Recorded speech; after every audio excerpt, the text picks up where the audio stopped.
Estamos de volta com mais um videocast Be My Guest, porque os hotéis são feitos de histórias.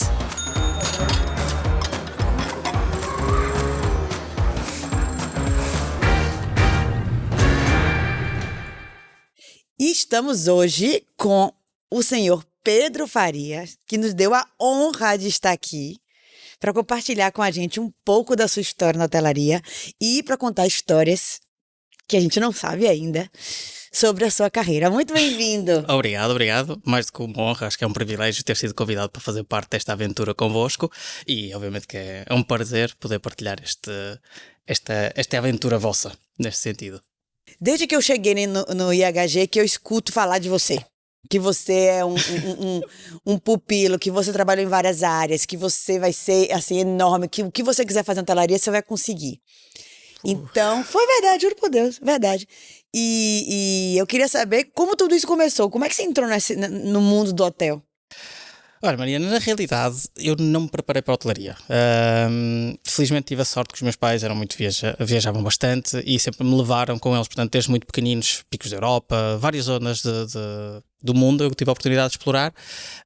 E eu, mais do que viver o dia-a-dia do hotel, eu andava sempre à procura de abrir aquela porta que estava fechada e o porquê que estava fechada, explicar o que é que se passava por trás, porque é que as coisas eram assim. Obviamente que saltava na cama como todas as outras crianças, saltava para a piscina, essas coisas todas, mas o que eu queria perceber era o que é que se passava por trás. Eu sou um apaixonado por séries também, e houve uma altura em que, não sei, eu lembro quando era bastante mais novo, 15, 16 anos, havia uma série que se chamava Vegas, que se passava num casino. E eu sempre pensei, casinos era onde eu adorava trabalhar, achei que aquilo era fantástico. Por acaso tinha um hotel, pronto, era a componente do hotel, mas não sei porquê, achava que aquilo ia ser um desafio brilhante. Mas pronto, nós não temos esses casinos em Portugal. Quando chegou a altura de decidir o que é que eu ia estudar, pensei noutra coisa. Então, também com apoios familiares, etc. E pessoas que da área me disseram que se calhar a hotelaria não era a escolha certa. Tirei o curso de gestão, mas ficou aquele bichinho ali por trás. Eu sabia que gostava disto. Eu ia para as aulas e era tudo muito números, parecia que as pessoas não se falavam. E eu, apesar de ser uma pessoa que não gosta assim tanto de falar ao telefone, aliás, odeio falar ao telefone, a verdade é que gosto de conversar, gosto de estar neste mundo, porque acho que é a diferença da hotelaria. É um negócio de pessoas para pessoas, não é um negócio em que uma pessoa está atrás de uma câmara ou atrás do computador a falar, mas que se cria aqui relações. Acho que é mesmo isso que faz a diferença na hotelaria. E eu apaixonei-me por isso. Decidi estudar mais um bocadinho para perceber o que é que eu já sabia da gestão, como é que eu aplicaria na hotelaria. E depois surgiu a oportunidade. Eu queria muito regressar a Portugal por razões pessoais. Eu estudei fora, estudei em Inglaterra e disse, não, quero voltar a casa. E andei aqui para trás, para a frente, o que é que aconteceu? Até que tive a oportunidade de vir trabalhar para este brilhante hotel. Comecei aqui como estagiário durante quase 6 meses, depois fiz mais um outro estágio durante um ano, para uma área que estava a surgir como de importância para o hotel, que era a área de Revenue Management.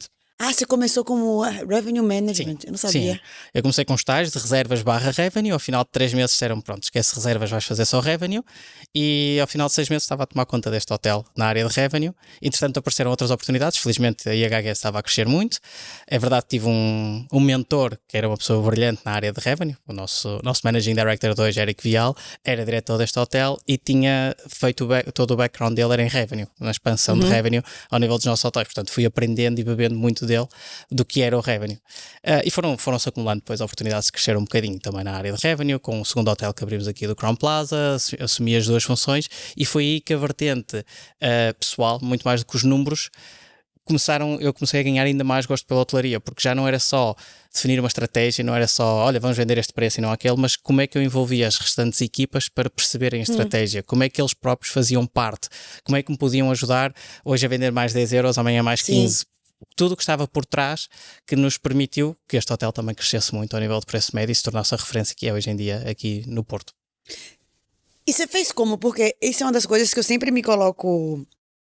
Eu estou usando esse podcast para perguntar coisas que me ajudam no meu dia a dia de trabalho. Eu já cheguei a essa conclusão.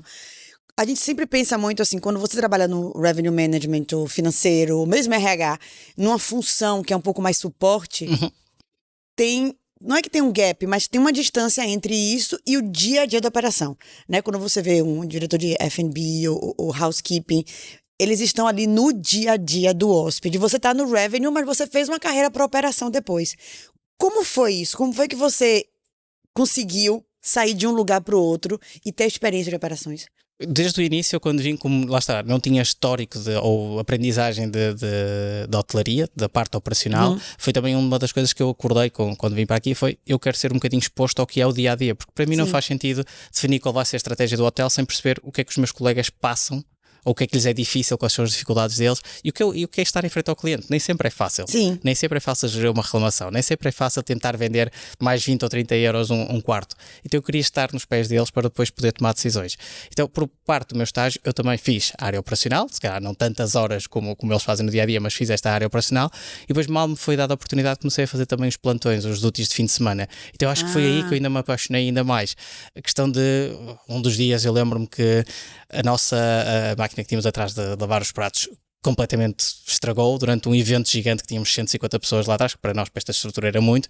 E lembro-me de arregaçar as mangas, ok, vamos lavar pratos. Portanto, é aquela sensação de estar no dia a dia com a equipa. E eu sempre que havia essa oportunidade de estar com eles, de ir receber um cliente, de ir para o bar fazer o que for necessário, eu sempre tive muito essa approach de é uma equipa, não são mini equipas, não são mini quintas, é uma equipa do hotel. Como é que eles possam ser um apoio mais do que estar lá atrás? Nem que seja estacionar carros e quantidade de carros que nós todos estacionamos neste hotel. Acho que era a questão de... E acho que cada vez que eu ia para a frente, sentia mais do que, afinal é isto que eu gosto. Ok, é interessante estar lá atrás, é interessante definir a estratégia, mas o que eu gosto mesmo é de estar aqui à frente, é de estar com a equipa, é de estar a fazer ações com os clientes. Portanto, acho que fui eu próprio que fui puxando, fui tentando perceber mais o que é que era a operação, como é que me podia envolver e depois acabei por fazer isso da minha carreira também, passando por outras áreas, se calhar umas mais com o cliente, outras ainda menos com o cliente, mas tentei cobrir também, perceber todos os aspectos do que é a hotelaria, para depois poder ser uma pessoa mais completa, tanto para os meus colegas como para o cliente. E antes de chegar nessa outra parte de sua carreira, como você acha que impactou esse seu conhecimento sendo Revenue Manager? Porque você continuou no back, mas com conhecimento de front. Como é que isso impactou nas decisões ou na estratégia que você criava? Eu acho que mais nas decisões e na estratégia foi conseguir perceber quais é que iam ser as dificuldades à frente. Entendi. Eu acho que é importante às vezes não saber as dificuldades para pensar em todas as ideias e não te limitares, ou seja, no limit, vamos tentar fazer tudo. E depois vêm os desafios e damos a volta. Mas a verdade é que acelerou muito o processo eu sabendo logo, olha, isto é possível com a estrutura que temos, isto não é o nosso cliente, portanto não vai funcionar. Então, quando fazia propostas de coisas novas, já vinha com o procedimento. Queremos fazer isto, é isto que vamos fazer. E é aqui que vamos ter barreiras, é aqui que a coisa não vai funcionar. Já ia um bocadinho mais preparado e tornava o processo muito mais fluido. Acho que foi isso as grandes valias. E por outro lado, os meus colegas acho que também reconheciam muito a questão de eu já estar preparado, já perceber as dificuldades deles e muitas das vezes bebia das ideias deles. Porque nós, não é por estarmos atrás, temos de definir a estratégia nós. Se nós temos pessoas que estão no dia a dia com os clientes, eles são os melhores identificadores de oportunidades. Mais do que nós lá atrás. Portanto, eu fazia muito a questão de estar com eles e perceber o que é que os clientes vos pedem, o que é que eles procuram, quais é que são as dificuldades. E então criávamos tudo à volta disso para os apoiar, dávamos aqui as ferramentas para os apoiar, mas também explorávamos áreas novas que lá atrás, se calhar, não pensávamos que não estávamos no dia a dia do cliente. Isso me fez pensar uma vez, quando eu era treinamento, a gente fez estava em uma outra empresa e a gente ia lançar o novo programa de coleta, de cadastramento de membros, loyalty. E era um novo sistema e todo o treinamento era com base no sistema e na coleta de dados e no que você tinha que colocar, a qualidade dos dados. Um treinamento imenso, acho que era 3 dias. E aí, e a gente valorizava aquele sistema e aquela coisa. E eu me lembro que nesse mesmo período eu tinha construído o treinamento tinha saído para ser entregue e eu passei uma semana no hotel, porque naquela época, quando você trabalhava no corporate, você tinha que passar uma semana no hotel por ano para entender como é que funcionava. Nessa semana que eu tava lá, o Opera, Sistema, PMS, creio. caiu. Não tinha PMS. E o sistema caiu.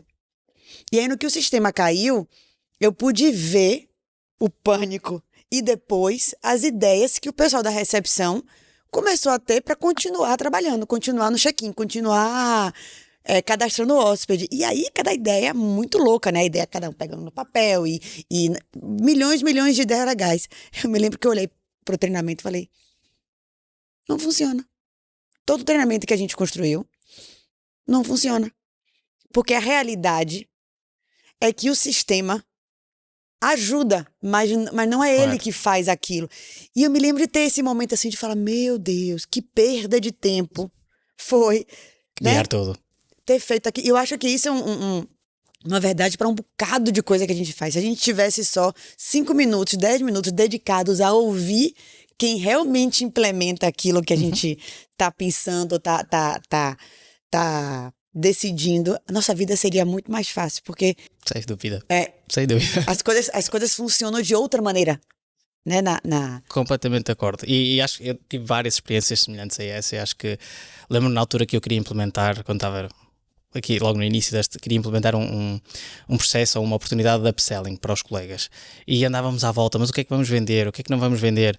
Mas afinal, vamos dar dinheiro, vamos dar pontos. Depois vinha a questão legal, não podemos, porque depois se demos dinheiro, é sempre a mesma coisa. Era tão fácil de falar com eles e simplesmente perguntar-lhes o que é que vocês gostavam de ter?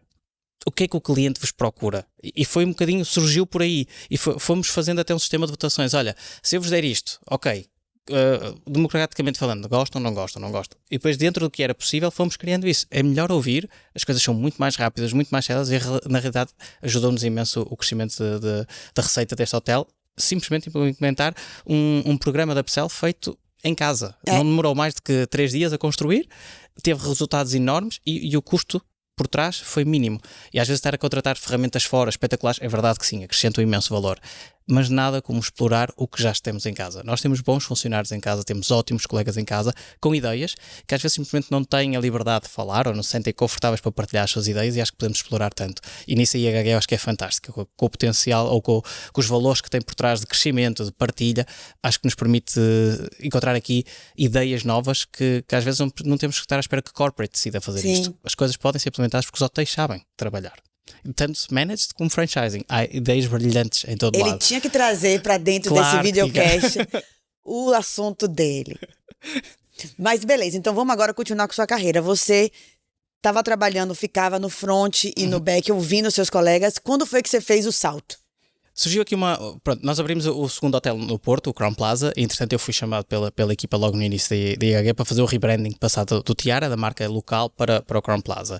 E nessa altura já comecei a ter um bocadinho de maior abrangência de responsabilidades, não só na área de revenue, mas depois assumi também a parte dos grupos. Portanto, as equipas de grupos dividimos, normalmente estava associada à equipa de vendas, passou para revenue porque achamos que era a maximização da receita, digamos assim, portanto, caía tudo dentro da alçada do que era revenue. E foi também a minha primeira experiência a liderar pessoas. Eu tinha na altura 24 anos, 23, 24 anos. Ontem. Posso dizer que sim, quem me dera, mas portanto, já tenho 2 crianças no meio disso tudo, portanto sim, já acrescenta bastante. Não, mas acho que foi muito interessante, foi uma experiência, acho que como todos naquela idade, acho que temos todos a sensação de que já sabemos tudo e que nunca podemos aprender e que somos os melhores da nossa quinta. Até que somos ensaboados com uma lição de humildade, e acho que foi exatamente isso que eu aprendi naqueles anos do Crown Plaza, tanto na área financeira, que foi o segundo passo, como na área das reservas e de equipa que assumi ali na estrutura do Crown Plaza. Foi uma lição de humildade para mim, de descer à terra e dizer, ok, tu fizeste o que fizeste no Intercontinental, tudo bem, palminhas, mas era um hotel que estava a crescer, era o mercado que estava a puxar, agora como é que vamos levar este hotel que é um monstro que está aqui? O que é que podemos fazer de forma diferente? Acho que é interessante ter aquela ideia de ir com os olhos frescos e de pensar coisas que nunca foram testadas e assumir o risco. Foi uma das coisas que tivemos que ali, assumir algumas decisões. Às vezes este não é o nosso cliente, mas era o que nos trazia, se calhar suportava 20% do nosso negócio, mas não era o melhor negócio para nós. Ok, vamos mandá-los embora, não vamos renovar. E ganhar a confiança da equipa para tomar essas decisões, mas ao mesmo tempo aprender com pessoas que estavam no mercado há 25, 26 anos, tinham mais idade do que eu, desde que eu era nascido já eles trabalhavam na hotelaria, pode-se aprender tanto. Portanto, foi esta questão de humildade, ouvir, mas ouvir, não é ouvir e ok, está bem, mas isso era o que se fazia há 50 anos atrás. Não, ouvir, porque dali pode-se trazer coisas que podem ser feitas agora num mundo diferente. Mas a essência da hotelaria está lá. A essência da hotelaria é, voltamos ao mesmo, serviço de um para um. Falar cara a cara, trazer o melhor de há no serviço para o cliente. É convidá-los para a nossa casa. O hotel onde nós trabalhamos é a nossa casa. Como é que nós gostaríamos de ser recebidos se fôssemos a casa de alguém? Isso é o que eu penso sempre. Nada tão simples quanto isso. E você tocou um ponto que eu acho também, a gente sempre falou nesse podcast aqui, das competências, vamos chamar de competências, mas assim, são qualidades que as pessoas que trabalham com hotelaria têm, e eu acho que a humildade, para mim, você tocou num ponto claro, porque aqui na hotelaria, você pode ter 30 anos de experiência. Você pode ter uma situação pode ser no mesmo hotel que você trabalhou, mas você pode ter uma situação que sua experiência inteira não te preparou para aquilo ali. Não. Porque muda, a pessoa muda e é esse sentimento de humildade constante de falar assim, então beleza, para essa situação eu não vou fazer como eu fiz antes. Não é assim, não tem fórmula. Eu acho que quando você coloca no mundo corporativo, eu digo corporativo fora hotelaria, porque até o corporativo da hotelaria tem essa pegada também. Mas o corporativo fora hotelaria, depois de um tempo, acaba sendo uma fórmula. Sim. Você é expert naquele assunto, então você vai ser expert naquele assunto, você vai ser mais expert, você vai mudar uma indústria, você vai mudar suas responsabilidades, mas a base é a mesma. A nossa base não é a mesma. Você vai adquirir experiência que talvez te dê mais confiança e mais maturidade para saber gerir o desconhecido. Correto. Mas continua sendo um desconhecido, né? Sim, e é o que estavas a dizer. Eu acho que 20 anos podem te dar muitos ensinamentos, mas amanhã chega um cliente que é diferente. Tem uma cultura diferente. Um cliente que tu nunca abordaste, falar com um cliente russo não é a mesma coisa que falar com um cliente brasileiro. Falar com um cliente americano não é a mesma coisa que falar com um cliente chinês. Como é que te preparas para isso? Não dá. Há coisas que não dá. Simplesmente não dá. E acho que, uma vez mais, o que me criou o bichinho na hotelaria foi isso. Eu gosto de estar constantemente a aprender. Gosto de ser constantemente desafiado para fazer algo mais, para crescer, para ganhar novas skills. E acho que a hotelaria é provavelmente uma das únicas indústrias que te permite isso. Porque se fores para a tecnologia, ok, vais focar muito em tecnologia. Vais fazer sempre aquilo. A hotelaria, como vive de pessoas, as pessoas são diferentes. Portanto, temos hoje uma cultura diferente, temos uma geração diferente que procura experiências diferentes. Os próprios colaboradores têm experiências diferentes. Portanto, ter que nos adaptar ao dia da manhã, e eu acho que faz a indústria muito mais desafiante. E era aquilo que estava a dizer, se calhar podemos não ter o back, podemos não ter os cursos de hotelaria, mas as competências ganham-se, as competências podem ser trabalhadas. Eu acho que a hotelaria é um daqueles mundos em que se nunca fizeste ou nunca estudaste a hotelaria, não quer dizer que não possas ter sucesso. Sim. Porque é uma questão de criar uma boa base de conhecimento, sim, mas como é que desafias para falar com o cliente? Como é que desafias para liderar a tua equipa? Eu acho que parte muito daí. Sim, eu sempre falo, acho que todos os episódios que eu estou apresentando, eu falo isso, é essa democracia. Correto. Qualquer 100%. pessoa é bem-vinda na hotelaria. Não é para todo mundo, mas todo mundo é bem-vindo. Acho que é um ponto importante. Toda a gente é bem-vinda, mas pode não ser um negócio para toda a gente. Isso completamente de acordo. Então tá, peraí, você foi para grupos, porque você hoje tá num cargo assim, que eu nem sei se as pessoas sabem que existem, porque é um cargo super específico, com responsabilidades super grandes responsabilidades, com um departamento específico que não é mais, quer dizer, é operacional, mas não é dentro de um hotel. E é um cargo que quando uma pessoa apresenta, toda a gente fica a falar, mas o que é que faz exatamente? E eu próprio, às vezes, para familiares e amigos, é um bocado difícil explicar o que eu faço. Eu sei. É um bocado difícil. Portanto, oficialmente é Hotel Performance Delivery Director. O que é que isto quer dizer, trocando por miúdos, basicamente? És um diretor de franchising. Obviamente que pode ter a responsabilidade sobre a alta gestão, mas és um diretor de franchising. Ultimately, tu és a cara da IHG no mercado onde operas. No meu caso, a Ibéria. Portanto, eu posso começar o dia a fazer formação a um recepcionista e acabar a noite a jantar com o dono do hotel. O que torna o desafio tão interessante, e foi por isso que eu acabei por chegar ou de concorrer para esta posição, porque nenhum dia é igual. Aliás, nenhuma hora é igual. Eu agora estou aqui, daqui a 2 horas estou a receber uma chamada de um dono porque não está satisfeito com a Intercontinental, não está satisfeito com a IHG, não está satisfeito com o contributo. E se calhar 2 horas depois estou a receber outra a dizer, olha, vamos jantar porque estou tão satisfeito, esta semana correu muito bem e a IHG trouxe-me um negócio espetacular, vamos só beber um copo.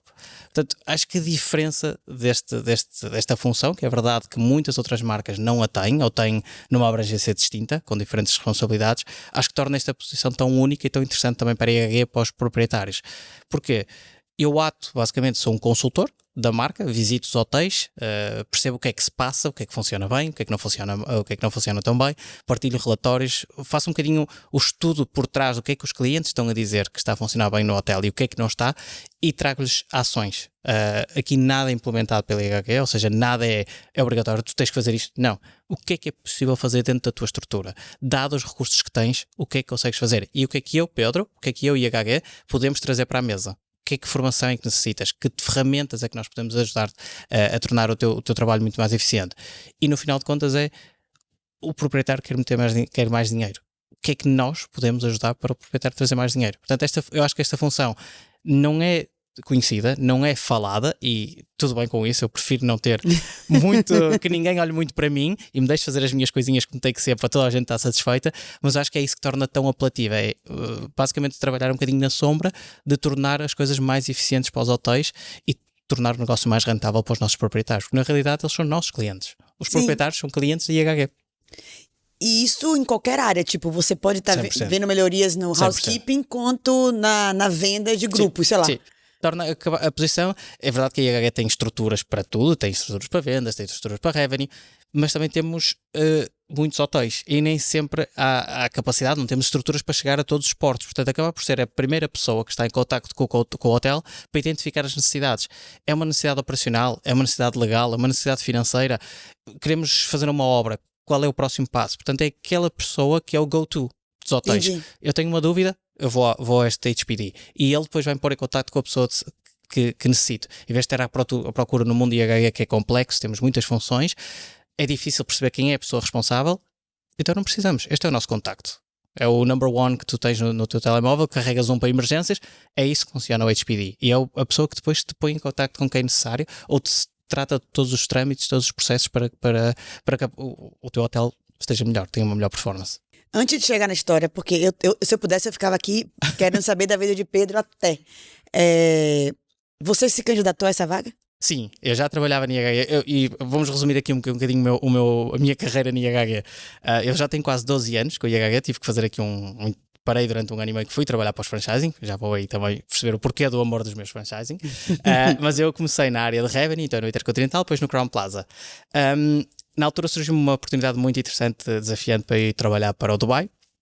Por razões pessoais acabei por não avançar, de doença de familiares, e acabei por ficar no Porto, mas já não tinha a minha posição. Então surgiu uma oportunidade de eu ir trabalhar para a área financeira também no Crown Plaza. Portanto, o Pedro Oliveira na altura tinha sido promovido para diretor financeiro de Portugal e eu basicamente representava o Pedro no Crown Plaza. Você foi financeiro? Sim. Eu juro que tem uma máfia nesse Portugal de gente que faz financeiro, operações e volta e trabalha com o Eric Viale. Tem um esquema aí.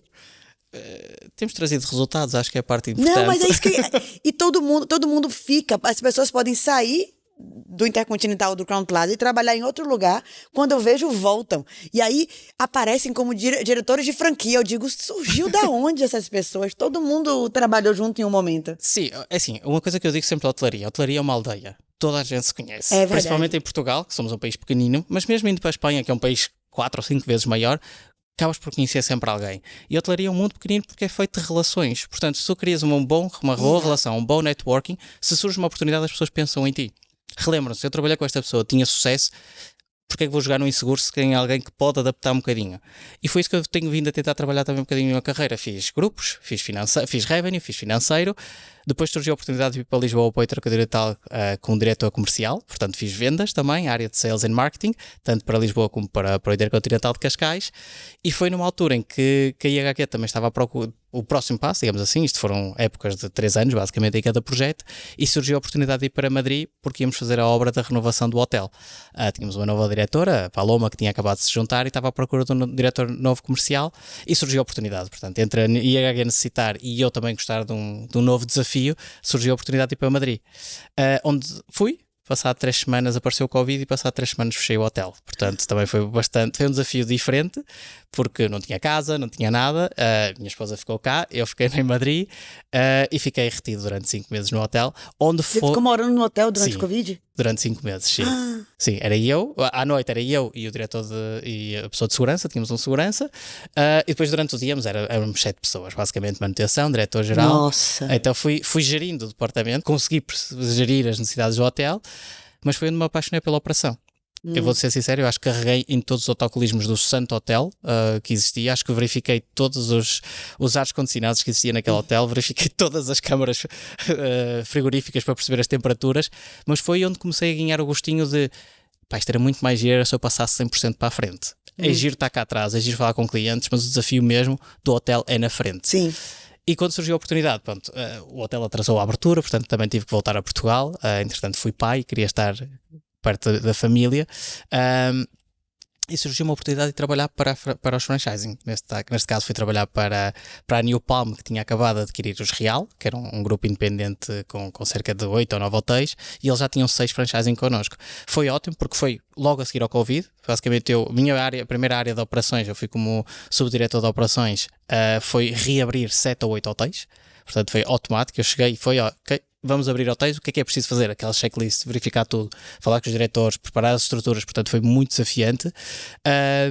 E foi onde eu realmente achei que, não, operações é para mim, é isto que eu gosto de fazer, é isto que eu gosto de estar com as pessoas, é isto, não querendo sair, e eu gosto muito da vertente estratégica de definir o que é que vai ser o próximo passo do hotel amanhã, mas dá-me mais gosto de estar a gerir a comunicação do hotel interna, mais do que externa, interna. Como é que desafiamos os nossos colaboradores a serem melhores? Como é que criamos uma família? Como é que ambicionamos a ser o número 1?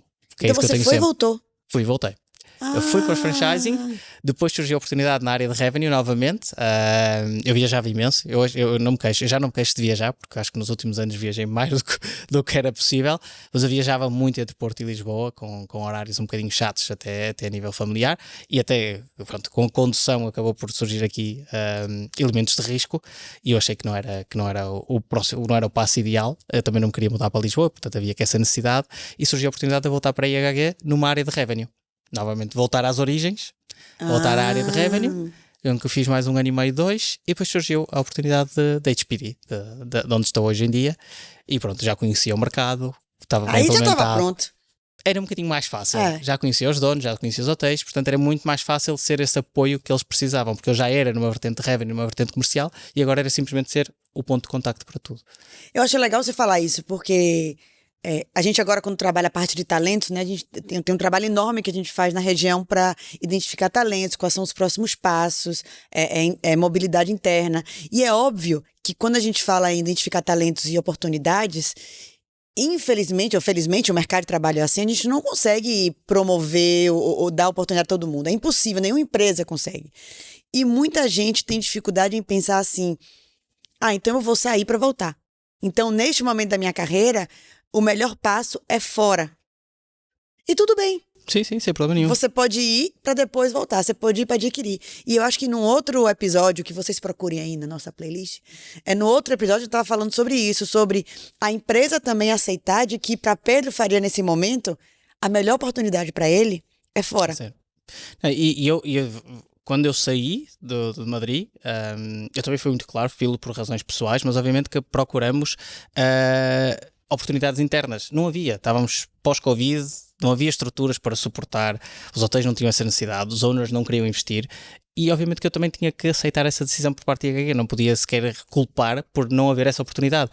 Estávamos o que estávamos a passar, e eu queria voltar porque queria voltar, portanto saímos ou separamos-nos com uma amizade enorme e sempre com o bichinho de não, IHG, eu posso dizer que eu sou IG Baby nesse sentido, os valores que a empresa me incutiu, os valores de justiça, os valores de humildade, mas mais que tudo o valor da família, da importância, e eu acho que este hotel, onde estamos a gravar este podcast, eu acho que foi um ensinamento brutal do que é trabalhar em equipa e as dificuldades que passamos no início da abertura deste hotel. Bastantes dificuldades. Conta aí uma história, porque já vai acabar o tempo e você não contou nenhuma história assim. Olha, histórias, olha, sim. Lá está. E avise e comunique que a gente vai estourar o tempo hoje, viu, pessoas? Vai ficar um pouquinho a mais, porque a gente, enfim, se empolgou. Mas se quiserem cortar, está tudo bem, dá por aí. Histórias deste hotel, histórias desafiantes. O início do hotel foi complicado. História que pode contar, viu, Pedro? Sim, se for para ser, tá? Não, tem mal. Eu estou aqui a definir aquelas que posso contar e as que não posso. As outras falamos depois, é tranquilo. Não, coisas interessantes e divertidas. Lembro-me do primeiro duty que fiz neste hotel, o primeiro plantão de fim de semana que eu fiz neste hotel. Eu acho que me aconteceu tudo. Eu acho que não podia faltar mais nada. A máquina da louça quebrou, portanto partiu-se, ou não funcionou, tivemos um evento em que tive que ir para o back office ajudar a limpar pratos, foi super divertido. Se a minha mãe me perguntar, eu não lavava pratos em casa, metia-os todos na máquina, portanto essa parte estava bem, mas era preciso. Teve que fazer, Teve que ser. Um dos nossos colegas de bagageiro que estacionou um carro esqueceu-se de desligar as luzes e ficamos com um Porsche sem luz, eletricidade para o dia ou sem bateria, e o cliente precisava de ir para o Douro. Foi espetacular, nunca conduzi tanto tempo um Porsche como nesse fim de semana, porque tivemos que lhe dar carga e depois tivemos que andar à procura daquilo que não se pode dizer, mas fomos para o YouTube procurar coisas, como é que podíamos dar a bateria ao hotel, ao carro, neste caso. O cliente saiu super satisfeito. No final tivemos com ele e com outro bagageiro a mostrar-lhe como é que ele pode abrir o carro sem eletricidade. Foi super interessante. Mas eu estive a conduzir aqui à volta do Porto Porsche, obviamente apenas para ganhar a bateria, mais nenhuma razão. Nenhuma razão. Foi espetacular. E acabei o duty com uma reclamação do mesmo cliente que 2 horas antes tinha-nos dito que era o melhor hotel que já tinha estado no mundo. Tinha adorado o serviço todo e depois deu-nos uma castada brutal de uma reclamação porque alguém lhe entrou na porta dentro sem bater à porta. Portanto, coisas básicas. Ele fez o quê? Peraí, eu não entendi. Ele estava super contente com o hotel.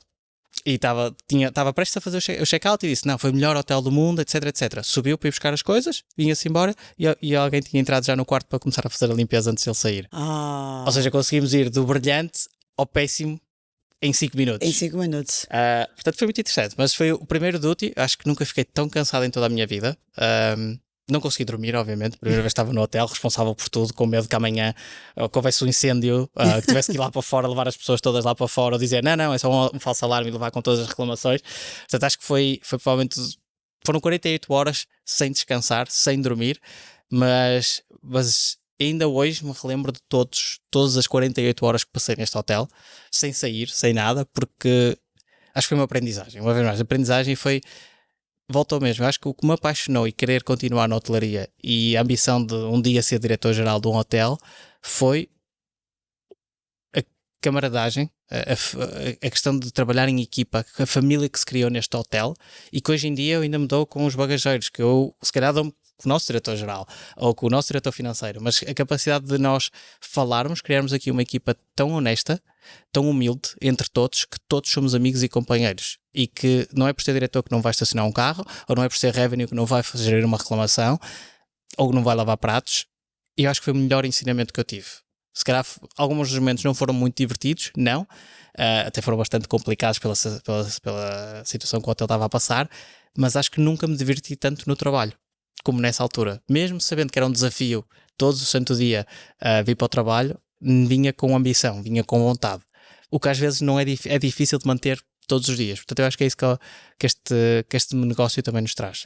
Saber que hoje eu adormeço, amanhã vai ser um dia diferente. Pode ter corrido mal, amanhã vamos ter uma nova oportunidade. E não temos que ficar fixados em alguma coisa que correu mal. Essa é a parte boa. Isso que você falou, eu acho que em todos os podcasts, em todas as entrevistas que a gente fez, todo mundo fala. Esse espírito de equipe, esse espírito de que you have my back. Tipo, eu não tô sozinho ali. A gente tá junto pra resolver o que acontecer. Pode ser a pior situação, mas eu não tô sozinho pra ter que lidar com aquilo. Correto. Né? Isso eu acho que é um dos valores da hotelaria também. São muitas horas que nós passamos com os colegas do lado, não é? Se formos a ver, eu acabo por passar, ou nós acabamos por passar quase mais tempo nos hotéis do que por vezes em nossa casa. Portanto, nós criamos laços de amizade fortes. Às vezes pode não chegar a uma amizade, mas são colegas, são companheiros de trabalho que são realmente companheiros, porque nós trabalhamos em conjunto. O hotel não funciona sem haver uma contínua comunicação entre todos os departamentos. Nós não estamos sozinhos. Portanto, eu acho que essa questão de... E se calhar há muitos negócios que são silos, trabalham em silos, estão afastados de tudo o resto. É uma simples comunicação, um e-mail, uma transação. Aqui não, as transações são relações. É uma relação com alguém, é uma relação com o cliente. Portanto, a questão de toda a gente ter que falar permite-nos criar aqui episódios muito divertidos, outros se calhar não tanto, mas criarmos episódios aqui diferentes e interessantes. Portanto, acho que é muito por aí que a hotelaria se torna tão única no dia-a-dia 2 e que torna-se tão apelativa para diferentes perfis de pessoas. É verdade. Ai, Pedro, adorei que você veio. Muito obrigada. Foi um prazer. Espero que vocês tenham gostado desse podcast e não se esqueçam que os hotéis são feitos de histórias.